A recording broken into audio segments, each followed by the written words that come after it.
I cry in the bathroom so no one hears me, not because I am ashamed of my tears, but because I spent my whole life making sure everyone else was okay. My name is Ruth. I am 74 years old, and crying quietly has become a habit I never wanted to learn. During the day, I am fine. I make my bed, I clean the house, I water the plants.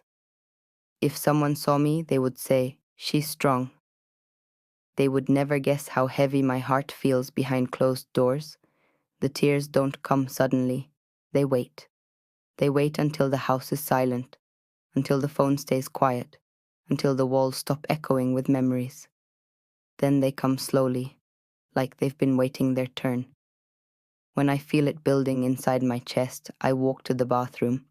I close the door gently, always gently, as if someone might hear. I turn on the tap, not because I need water, but because the sound helps hide my sobs. I sit on the edge of the bathtub and finally let myself breathe.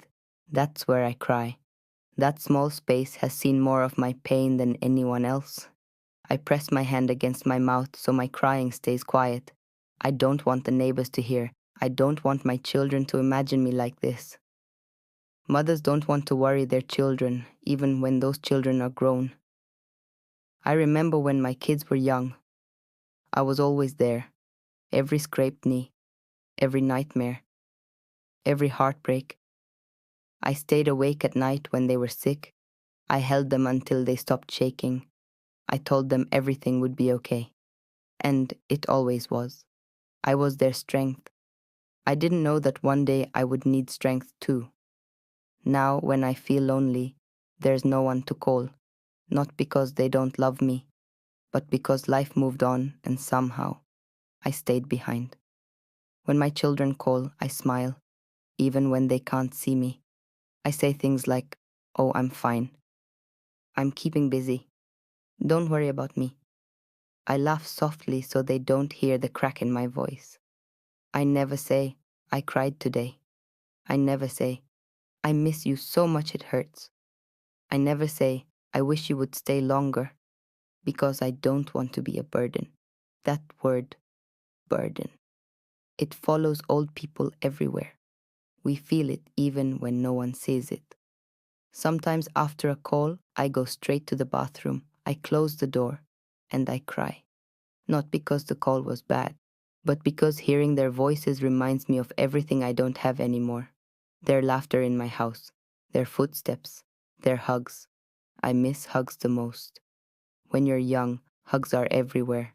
When you're old, they become rare. I hug pillows now. I hug folded sweaters. I hug memories. Sometimes I stand in front of the mirror and barely recognize the woman looking back. She looks tired. Not tired from work, tired from missing. Missing people who are still alive. That kind of missing hurts the most. There are days when I don't speak to anyone, not one word. I still hear my own voice in my head, talking to children who aren't there, giving advice no one asked for, laughing at jokes no one hears. At night, the silence gets louder. The bathroom light becomes my safe place. I sit on the floor with my back against the door. I let my tears fall freely. This is where I allow myself to be weak, because everywhere else I have to be strong. I think about how many times I told my children to be brave. I never taught them how to care for a lonely parent. I didn't know I needed to. Sometimes I blame myself. Maybe I loved too much. Maybe I gave too much. Maybe I taught them how to live without me. That thought hurts more than anything. I don't want my children to feel guilty. That's why I hide my pain. I hide it behind smiles. Behind, "I'm okay." Behind quiet strength. But strength gets lonely. Very lonely.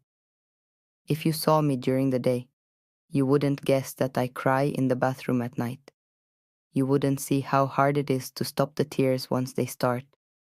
You wouldn't know how sometimes I whisper my children's names just to hear them again. If you are listening to this and you still have your mother, please understand something. She may say she's fine. She may tell you not to worry. But sometimes, she cries where no one can hear her, not because she wants attention, but because she loves you more than her own comfort. And if you are like me, crying quietly, hiding pain, smiling through loneliness, Please know this. You are not weak. You are human, and your tears matter even if no one sees them. I still cry in the bathroom so no one hears me.